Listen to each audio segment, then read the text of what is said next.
आप सुन रहे हैं समाचार एजेंसी ऑफ इंडिया की साई न्यूज में ऑडियो बुलेटिन। नमस्कार, ये समाचार एजेंसी ऑफ इंडिया है। अब आप साई न्यूज की समाचार श्रृंखला में सुनिए शुक्रवार 10 सितंबर का प्रादेशिक audio bulletin. Bharatiya Janata party के नेता विश्वास सारंग ने ऑल इंडिया मजलिस इत्तेहादुल मुस्लिमीन के अध्यक्ष असदुद्दीन ओवैसी पर निशाना साधा है। विश्वास सारंग ने असदुद्दीन ओवैसी को नसीहत दी है कि वो जिन्ना न बन जाए। असदुद्दीन ओवैसी पर हैदराबाद की शांति व्यवस्था खराब करने का आरोप लगाते हुए भारतीय जनता पार्टी नेता ने कहा, ओवैसी दो धर्मों के बीच लड़ाई करवाने की राजनीति करते हैं, इससे उन्हें राजनीतिक फायदा पहुंचता है। मैं ओवैसी को चेतावनी देना चाहता हूं कि वो जिन्ना की तरह न बन जाए। मुख्यमंत्री शिवराज सिंह चौहान ने प्रदेशवासियों को गणेश चतुर्थी की शुभकामनाएं दी हैं। मुख्यमंत्री ने प्रदेशवासियों के मंगल की कामना की है। इसके साथ ही उन्होंने कोरोना की तीसरी लहर से बचने के लिए आवश्यक सावधानियों का पालन करने का अनुरोध भी किया। मुख्यमंत्री शिवराज सिंह चौहान ने निवास से मीडिया के माध्यम से दिए गए अपने संदेश में कहा कि प्रथम पूज्य भगवान गणेश सब पर कृपा की वर्षा करें। सिद्धि विनायक का आशीर्वाद पूरे प्रदेश और देश की जनता पर बरसे। सब सुखी हो, सब निरोग हो, सबका मंगल हो, सबका कल्याण हो। रतलाम में शुक्रवार को कुडेल नदी पर बड़ा हादसा होने से बच गया। यहां भाट पचलाना से रतलाम आ रही यात्री बस पुलिया पार करते समय रपटे पर लटक गई। बस में 12 से 15 यात्री सवार थे। दरअसल देर रात हुई बारिश के बाद कुडेल नदी पर बने रपटे पर पानी बह रहा था। भाटप चलाना से रतलाम आ रही शकील बस के ड्राइवर ने पानी के बहाव के बीच रपटा पार करने का प्रयास किया, लेकिन बस का एक पहिया रपटे के नीचे चला गया। बस पानी के बहाव के बीच फंस गई। मौके पर उपस्थित ग्रामीणों ने बस में बैठे यात्रियों को रेस्क्यू करके बाहर निकाला। राहत की बात यह रही कि इस घटना में कोई हताहत नहीं हुआ। प्रदेश में कोरोना फिलहाल नियंत्रण में है, लेकिन डेंगू के मरीज लगातार बढ़ते जा रहे हैं। मुख्यमंत्री शिवराज सिंह चौहान ने भोपाल, जबलपुर और इंदौर कलेक्टर को ध्यान देने के निर्देश दिए हैं। मुख्यमंत्री ने सभी जिला अस्पतालों में 10 बेड का आइसोलेशन वार्ड तैयार करने को कहा है। प्रदेश के 3 महानगरों सहित मंदसौर, रतलाम, आगरमालवा और छिंदवाड़ा में डेंगू के साथ चिकनगुनिया के मरीज बढ़ते जा रहे हैं। स्वास्थ्य विभाग और जिलों के अधिकारियों के साथ वर्चुअल बैठक में मुख्यमंत्री ने कहा कि सरकारी अस्पतालों में फीवर क्लिनिक का क्रियान्वयन तेजी से आरंभ हो, इसकी नियमित समीक्षा की जाए।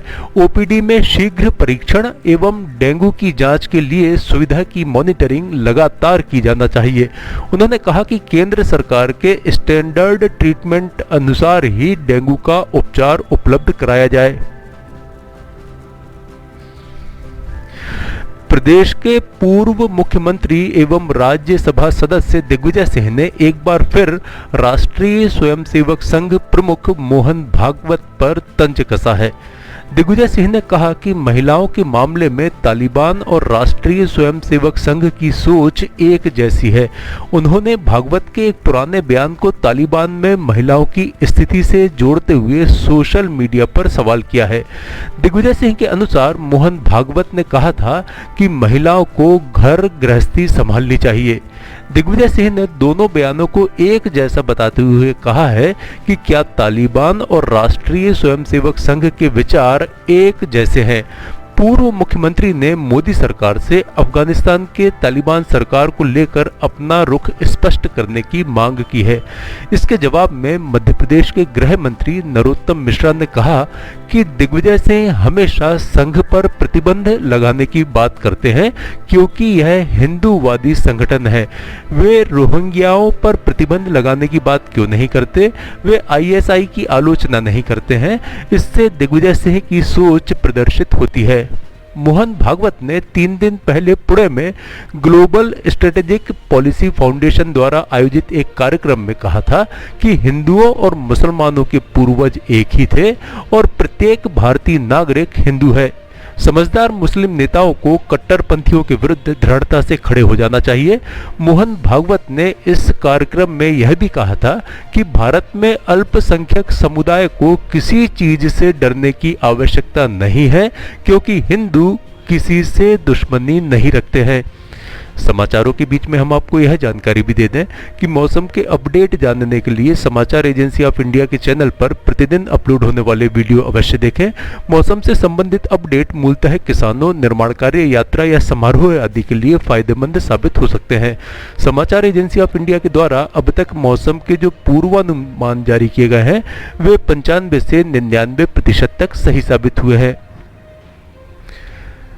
प्रदेश सरकार किसान हित में लगातार समर्थन मूल्य पर गेहूं और धान तो खरीद रही है, लेकिन सेंट्रल पूल में उठाव नहीं होने के कारण राज्य नागरिक आपूर्ति निगम पर कर्ज का बोझ बढ़ता जा रहा है। निगम के ऊपर लगभग 65,000 करोड़ रुपए का कर्ज है और इस पर प्रतिदिन 14 करोड़ रुपए का ब्याज लग रहा है। भारतीय खाद्य निगम द्वारा सेंट्रल पूल में समय से अनाज का उठाव नहीं करने के कारण परेशानी बढ़ गई है। इससे निपटने के लिए बृहस्पतिवार को मुख्यमंत्री शिवराज सिंह चौहान ने मंत्रालय में उपार्जन की स्थिति की समीक्षा की।